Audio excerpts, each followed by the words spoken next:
Inclinemos nuestros rostros para orar. Nuestro Padre y nuestro Dios, te damos gracias una vez más por el privilegio de abrir las páginas de tu santo libro. Pedimos, Padre, la compañía de tu Espíritu Santo.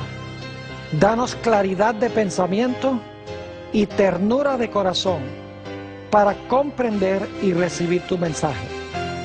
Te lo pedimos en el precioso nombre de tu Hijo, Cristo Jesús. Amén. Nuevamente quiero saludar a todos los presentes. Estamos muy contentos de que nos estén acompañando en esta reunión.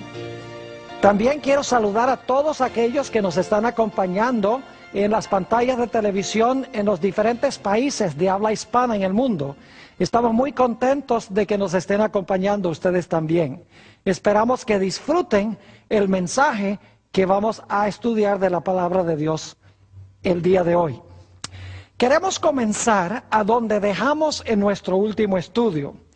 Estábamos hablando sobre el hecho de que la iglesia final, la iglesia remanente, el remanente de la simiente de la mujer, va a tener varias características que la distinguen. En primer lugar, notamos que es un remanente que va a guardar los mandamientos de Dios, todos, incluyendo el cuarto mandamiento que dice que debemos guardar el santo sábado. La segunda característica que menciona Apocalipsis 12:17 es que esta iglesia final, este remanente final, va a tener el don de profecía o el testimonio de Jesucristo. Ahora, la última vez no estudiamos en detalle el asunto del testimonio de Jesús. Sencillamente nos dimos cuenta en Apocalipsis 19:10 que el testimonio de Jesús es el espíritu de la profecía. Ahora, yo quisiera hoy hablarles sobre el libro de Génesis y la relación que tiene con las profecías de tiempo que menciona la Sagrada Escritura. Pero antes de que entremos a hablar de eso, quiero mencionarles que vamos a hablar sobre los grandes eventos del plan de la salvación. Vamos a comenzar nuestro estudio con Enoc. Luego vamos a hablar del diluvio, vamos a hablar del éxodo de Israel de Egipto. Vamos a hablar del cautiverio de Israel en Babilonia. Luego vamos a hablar del ministerio de Cristo y finalmente vamos a tratar el juicio de Dios que empieza en los últimos días. Ahora quiero explicarles el modus operandi que emplea Dios cuando da una profecía que está vinculada con tiempo. Ya ustedes van a darse cuenta de lo que estoy diciendo cuando hablo de una profecía que está vinculada con tiempo. Básicamente lo que hace Dios es que Dios llama a un profeta. A ese profeta Dios le da un mensaje. Conectado con el mensaje que Dios le da a ese profeta, hay una profecía de tiempo. Ese mensaje que está conectado con la profecía de tiempo siempre es un mensaje de juicio.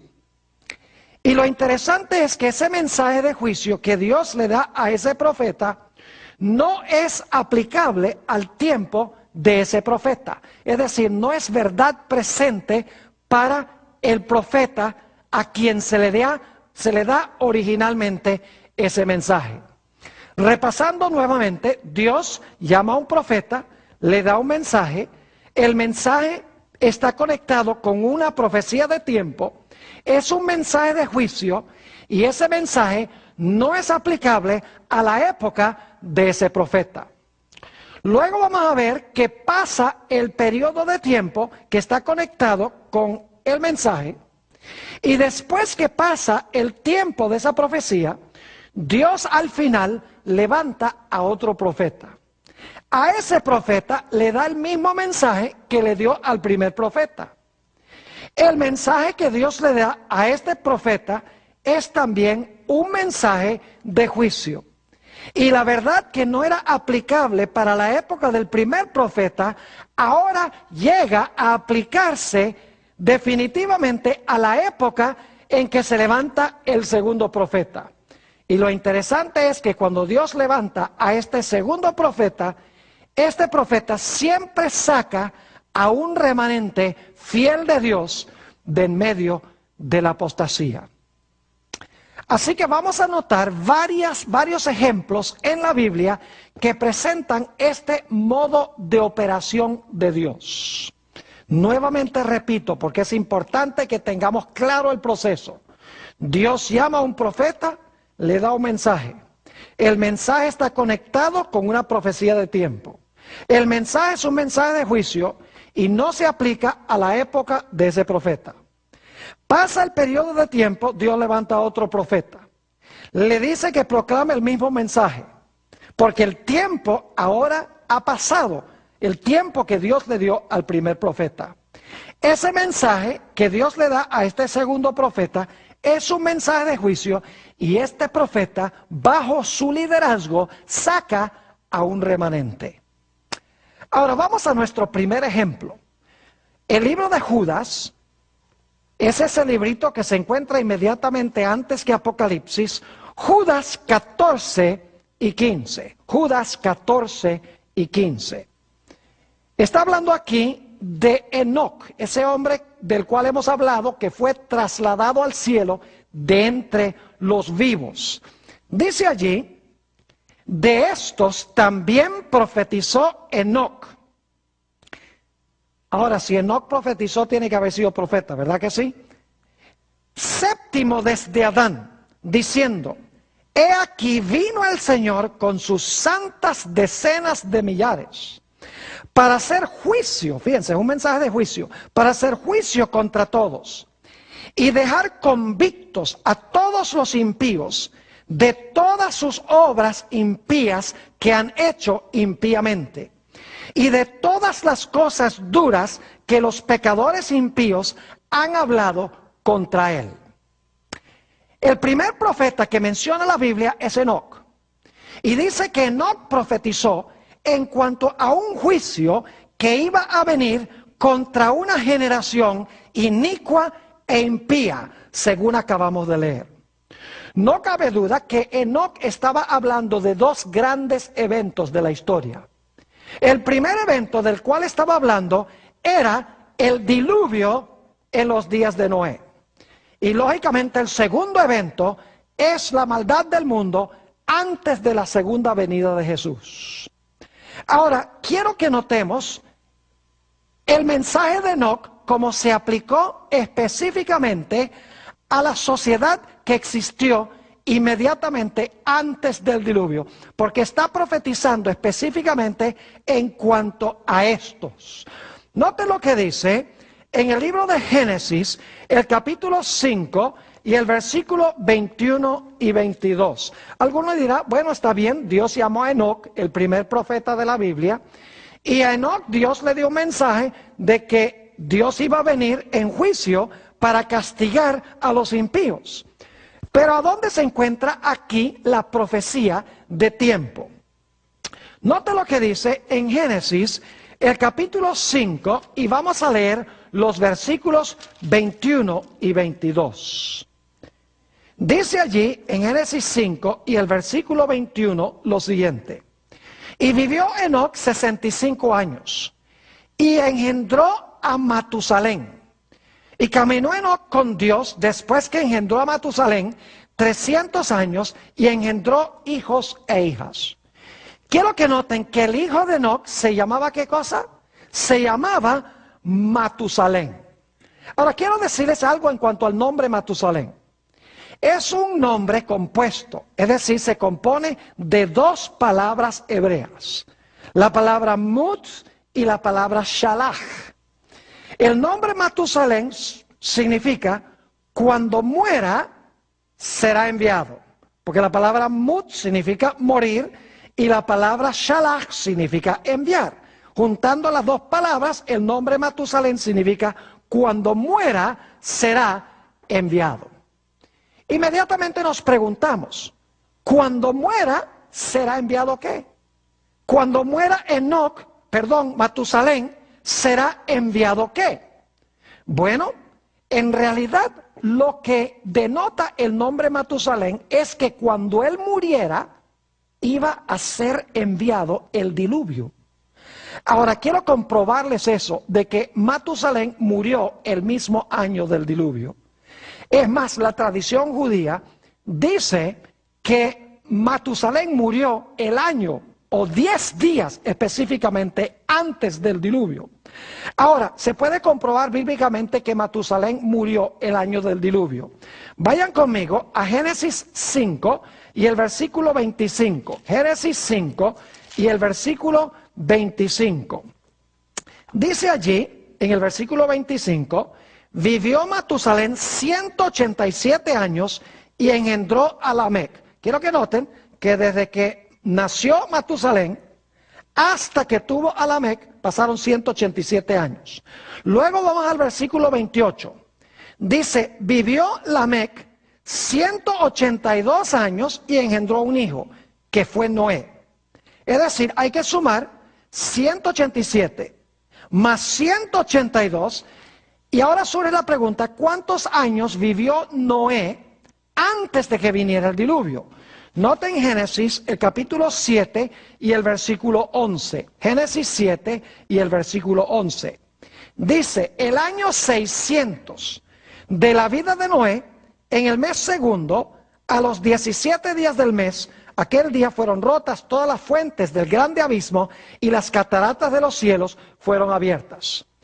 Así que desde el tiempo que nació Matusalén hasta el tiempo que vino el diluvio, lo que tenemos que hacer es sumar 187 años desde que Matusalén nació hasta que tuvo su hijo Lamec. Luego tenemos que sumar la cantidad de años que vivió Lamec hasta que él tuvo su primer hijo, que fue, ¿quién? Noé. Y luego tenemos que mirar cuántos años vivió Noé antes del diluvio. Ahora, si ustedes suman 187 más 182 más 600, ¿cuánto les da? Les da 969 años. Desde que nació Matusalén hasta el momento en que vino el diluvio. Ahora, ¿por qué es importante eso?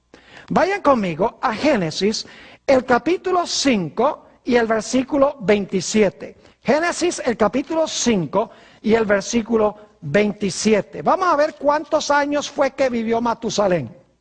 Dice allí, en el versículo 27, fueron pues todos los días de Matusalén 969 años y ¿qué? Y murió. Entonces yo pregunto, ¿cuándo fue que murió Matusalén? Murió el año de ¿qué? El año del diluvio. Porque entre el tiempo cuando nació Matusalén y cuando vino el diluvio, ya lo vimos en el versículo 25, en el versículo 28 y en Génesis 7:11, pasaron exactamente 969 años. Ahora sabemos por qué es que Enoc le puso a su hijo Matusalén. El nombre significa cuando muera Matusalén será enviado. ¿Será enviado qué cosa? El diluvio. Y según la tradición judía y según los cálculos que hemos seguido, en realidad Matusalén vivió hasta el año del diluvio. Es decir, el nombre de Matusalén era un nombre profético. Se estaba anunciando de antemano exactamente cuándo iba a venir el diluvio, porque iba a morir cuando el diluvio iba a venir. Ahora, ese fue el primer profeta que Dios llamó, Enoc, para anunciar de que Dios iba a venir en juicio. Dios le dio un hijo que era una profecía de tiempo. Cuando muera, será enviado. Pero saben que este mensaje no era en realidad para la época de Enoc. Porque Enoc fue trasladado al cielo de entre los vivos. Y la destrucción de la cual habló Enoc no vino sino hasta muchos centenares de años después. Es decir, Dios le dio el mensaje de juicio a Enoc. Y le dio una profecía de tiempo a Enoc. Pero le dijo a Enoc, esto no se aplica a tu época, vente, camina conmigo aquí en el cielo. Ahora yo pregunto, cuando estaba concluyendo este periodo, poco después, poco antes de morir Matusalén, quiero preguntarles, ¿levantó Dios otro profeta que proclamó el mismo mensaje de juicio que había proclamado Enoc? Ustedes saben quién fue, ¿verdad? Fue Noé. Ahora quiero que noten Génesis 6 y el versículo 5.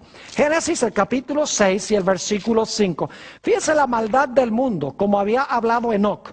Dice allí, y vio Jehová que la maldad de los hombres era mucha en la tierra, y que todo designio de los pensamientos del corazón de ellos era de continuo solamente el mal. Yo pregunto, ¿es esa la misma descripción que dio Enoc, séptimo desde Adán, que el mundo se iba a corromper casi totalmente? Claro que sí. Ahora yo pregunto, ¿a quién levantó Dios cuando se estaba terminando este periodo de tiempo para que predicara el mismo mensaje que había predicado Enoc? Fue Noé. Noten lo que dice en Hebreos el capítulo 11 y el versículo 7. Hebreos el capítulo 11 y el versículo 7 tiene el cumplimiento de esto. Dice allí en Hebreos 11, 7 lo siguiente: por la fe Noé, cuando fue advertido por Dios acerca de las cosas que aún no se veían, con temor preparó el arca en que su casa se salvase. Y por esa fe condenó al mundo y fue hecho heredero de la justicia que viene por la fe. Fíjense que dice que Noé, por construir el arca, condenó ¿a qué? Al mundo pecaminoso e inicuo. Noten también lo que dice en segunda de Pedro, el capítulo 2 y el versículo 5. Segunda de Pedro 2 y el versículo 5.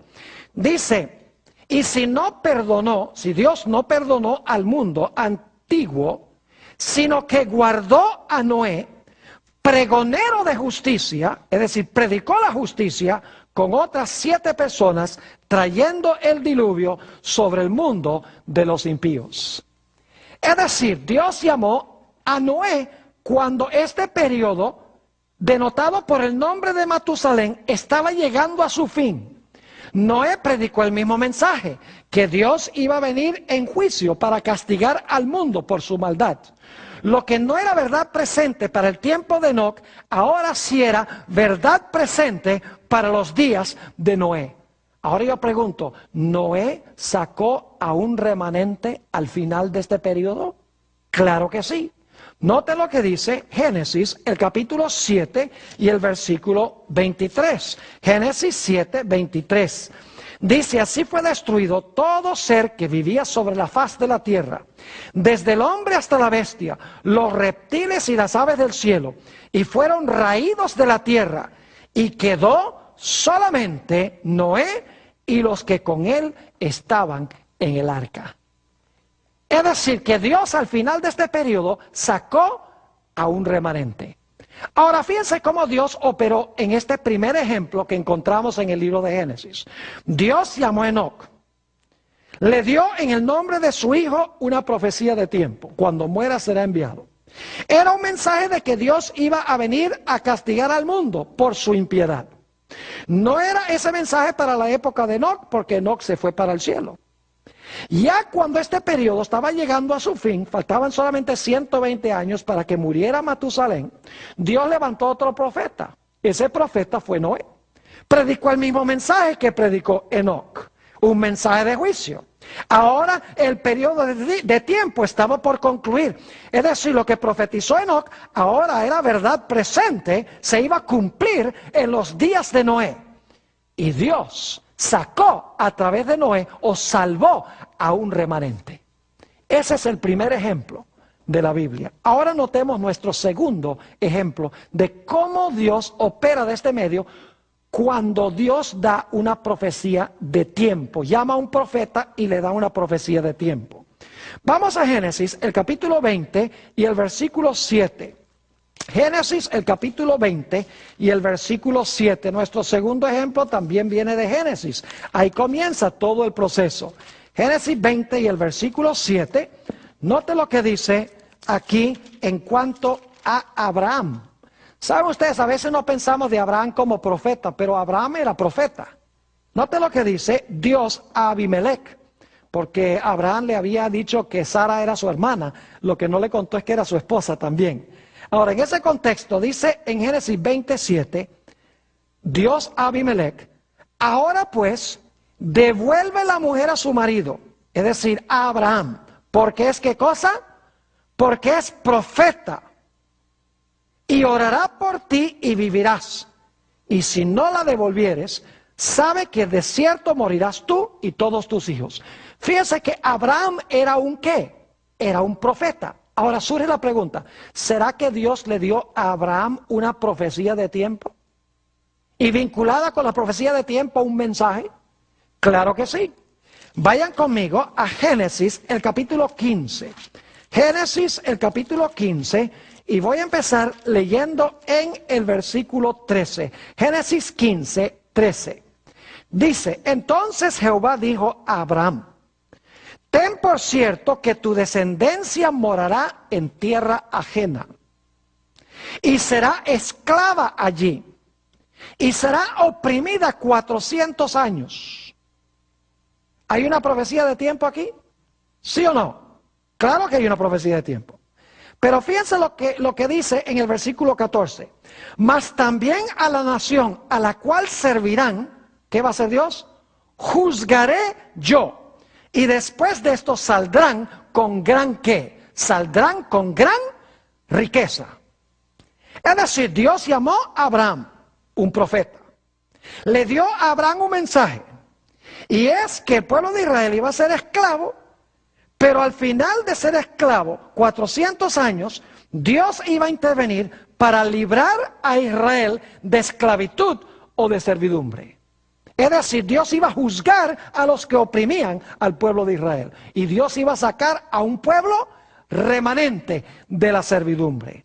Ahora yo pregunto, ¿este mensaje era para la época de Abraham? No. Nota lo que dice el versículo 15 de Génesis 15. Dios le dice a Abraham, y tú vendrás a tus padres en paz, y serás sepultado en buena vejez.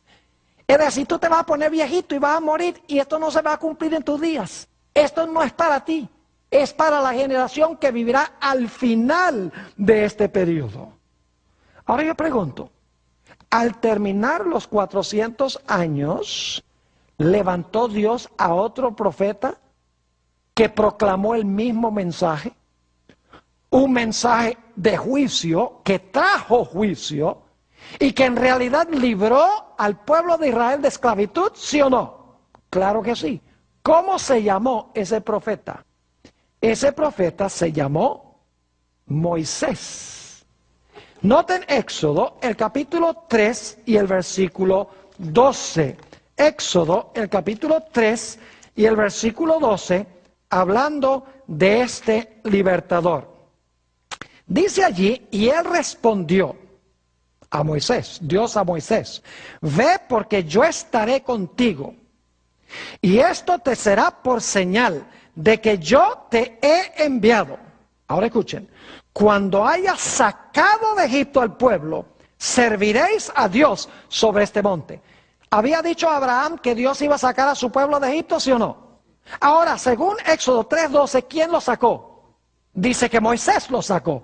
Es decir, Moisés es el segundo profeta que Dios llama al final de este periodo.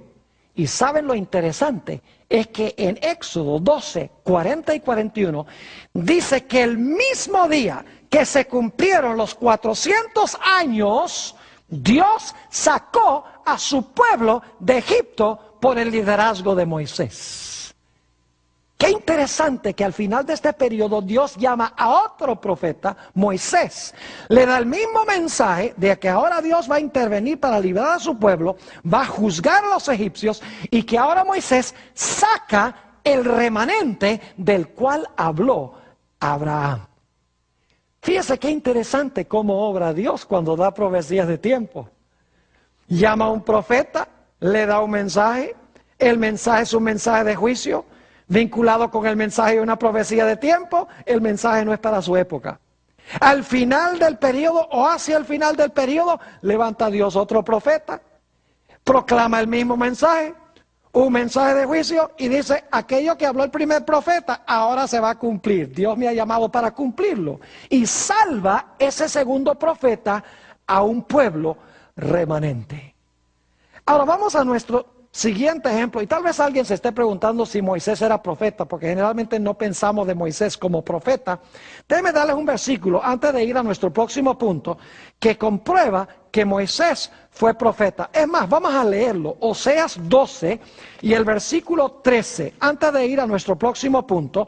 Oseas 12, 13, pues no debemos dejar este asunto sin quedar claro, porque alguien podría decir, bueno, la Biblia no dice que Moisés era un profeta. Vamos al libro de Oseas y vamos a ver si es que en verdad Moisés era profeta. Oseas el capítulo 12, Oseas el capítulo 12, y vamos a leer el versículo 13. Dice allí, y por un profeta Jehová hizo subir a Israel de Egipto, y por un profeta fue guardado. Ahí está claro que el que sacó a Israel de Egipto fue un profeta, Moisés, y que Israel fue guardado por la mano de un ¿qué? De un profeta. Ahora vamos a nuestro siguiente ejemplo. Jeremías, el capítulo 25 y el versículo 11 y 12. Jeremías 25 y los versículos 11 y 12. ¿Ustedes creen que yo necesito leer algún texto de la Biblia para comprobar que Jeremías era un profeta? Yo creo que no necesitamos hacerlo, pero déjenme mencionarles un texto donde se dice que Jeremías fue profeta. En Jeremías 1 y el versículo 5, no lo vamos a leer, dice que Dios llamó a Jeremías como profeta desde el vientre de su madre. Es decir, Jeremías era un profeta. Ahora yo pregunto, ¿será que Dios le dio a Jeremías una profecía de tiempo? Y un mensaje conectado con esa profecía de tiempo, un mensaje que tenía que ver con juicio. Noten Jeremías 25 y el versículo 11 y el versículo 12. Dice Jeremías, hablando de la tierra de Israel, de Judá, toda esta tierra será puesta en ruinas y en espanto. Y servirán estas naciones, incluyendo a Israel, al rey de Babilonia 70 años. ¿Le dio Dios a Jeremías un mensaje que tenía que ver con tiempo? Claro que sí. ¿Dijo Jeremías que el pueblo iba a estar cautivo 70 años? ¿Cómo no? Pero ahora noten el versículo 12. Y cuando sean cumplidos los 70 años, es decir, cuando los 70 años están llegando a su fin, castigaré al rey de Babilonia. ¿Va a venir Dios en juicio contra el rey de Babilonia? ¿Cómo no? Dice, castigaré al rey de Babilonia y a aquella nación por su maldad, ha dicho Jehová, y a la tierra de los caldeos, y la convertiré en desiertos para siempre. Dios promete al final de los 70 años venir en juicio contra Nabucodonosor y sacar a su pueblo de servidumbre para llevarlos de regreso otra vez a su tierra. Ahora yo pregunto, ¿este mensaje era para la época de Jeremías? No, porque en realidad Jeremías se murió mucho antes de que se cumpliera lo que Dios había dicho en esta profecía de tiempo. Jeremías murió, fue sepultado, pasaron los años de cautiverio sin que el pueblo fuera librado. Es decir, que este mensaje se lo dio Dios a Jeremías, pero no era para el tiempo de Jeremías. Ahora yo pregunto, al final de este periodo, ¿será que Dios levantó a otro profeta? Y ese profeta predicó lo mismo que predicó Jeremías, solo que ahora dice, el tiempo se ha cumplido y ahora Dios va a intervenir como le prometió a Jeremías. ¿Creen ustedes que se levantó un segundo profeta? Tiene que ser, porque esa es la forma como opera Dios.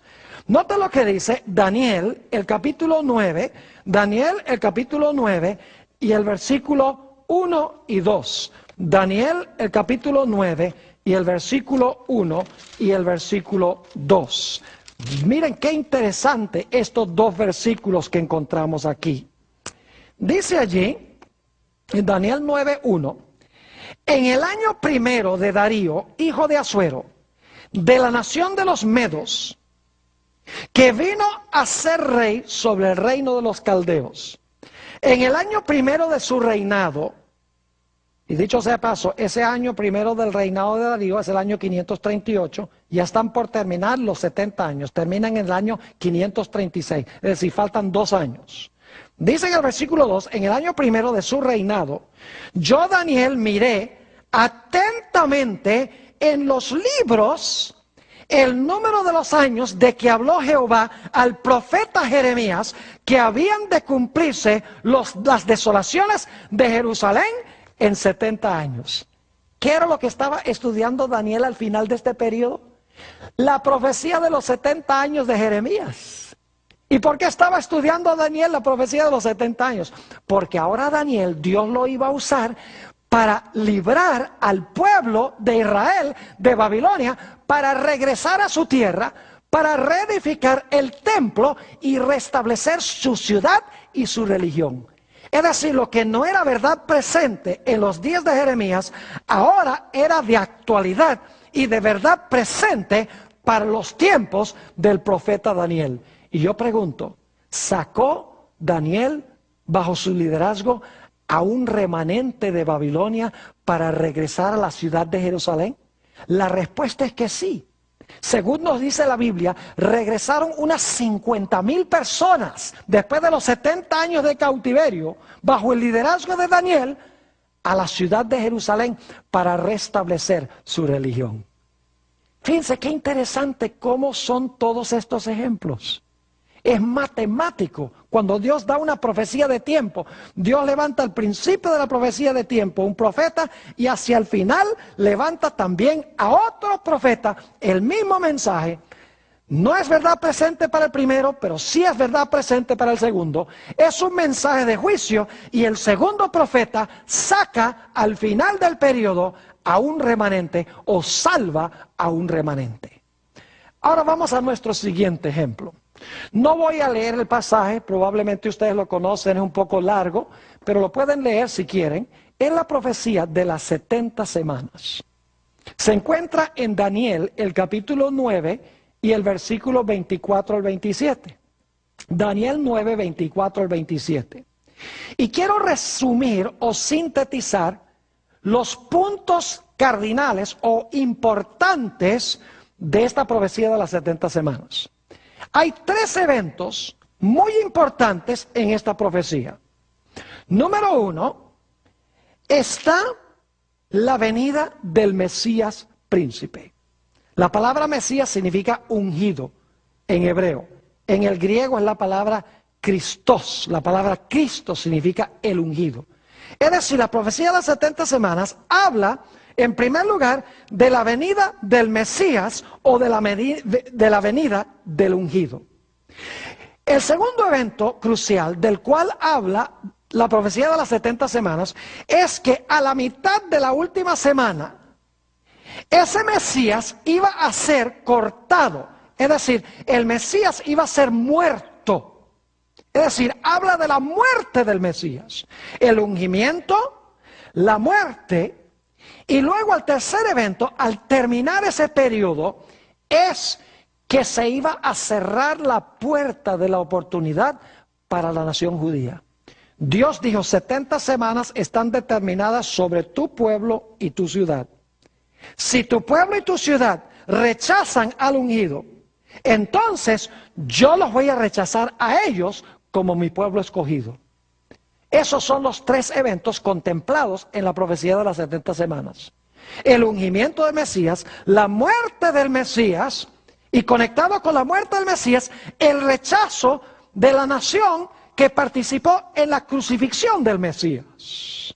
Es decir, el cierre de la puerta de la gracia para la nación judía como teocracia, como nación escogida de Dios. Ahora es interesante notar que ninguno de estos eventos se cumplió en los días de Daniel. Daniel en realidad se murió y las profecías de las 70 semanas ni siquiera había comenzado cuando Daniel se murió. Es decir, que este mensaje no era un mensaje de verdad presente para la época de Daniel. Ahora yo pregunto, ¿será que al final de este periodo Dios levantó a otro profeta para proclamar que el tiempo de las 70 semanas estaba llegando a su fin y que ahora el Mesías había llegado y que ahora el Mesías iba a morir y que si la nación que lo había llevado a la cruz no se arrepentía, ellos iban a ser rechazados como la nación escogida de Dios. ¿Será que Dios al final de este periodo levantó a otro profeta? No cabe duda alguna. ¿Cómo se llamaba? A ver, dígame usted, ¿cómo se llamaba ese profeta que se levantó al final de este periodo? Juan el Bautista. Yo pregunto, ¿quién fue el que bautizó a Jesús? El que bautizó a Jesús fue, ¿quién? Juan el Bautista. Lo pueden leer en Mateo 3 y el versículo 13. Ni siquiera tenemos que buscarlo, porque todos sabemos que el que bautizó a Jesús fue Juan el Bautista. Pero si quieren una referencia, ahí está, Mateo 3 y el versículo 13. Y saben que después que Jesús fue bautizado, quiero que noten algo muy interesante que sucedió. En el Evangelio según San Juan, el capítulo 1 y el versículo 41, encontramos un episodio supremamente interesante. En Juan 1 y el versículo 41. Aquí encontramos que Andrés le va a hacer un anuncio a su hermano Simón, es decir, a Pedro. Y dice allí en el versículo 41, es decir, Andrés, halló primero a su hermano Simón. Jesús estaba recién bautizado. Y le dijo, hemos hallado ¿a quién? Al Mesías, que significa el ungido. Y luego dice que traducido es el Cristo. Es decir, está la palabra en hebreo y la palabra en griego. En hebreo es Mesías, en griego es Cristo. Ambas palabras significan, hemos hallado ¿a quién? Al ungido. Y Jesús recién había sido ¿qué? Bautizado por Juan. Es decir, lo que profetizó Daniel en la profecía de las 70 semanas, ahora se cumple con Juan el Bautista. Juan inclusive bautiza y Jesús es ungido por el Espíritu Santo en el río Jordán. Ahora, ¿qué más proclamó Juan el Bautista? ¿Recuerdan el segundo evento, que el Mesías iba a ser cortado, que el Mesías iba a morir? Note lo que dice en el Evangelio según San Juan, el capítulo 1 y el versículo 29. San Juan, el capítulo 1 y el versículo 29. Fíjense cómo Juan el Bautista introdujo a Jesús. Dice ahí en el versículo 29, el día siguiente vio Juan a Jesús, que venía a él, y dijo, he aquí el Cordero de Dios, que quita el pecado del mundo. Yo pregunto, ¿qué se hacía con los corderos? Los corderos morían.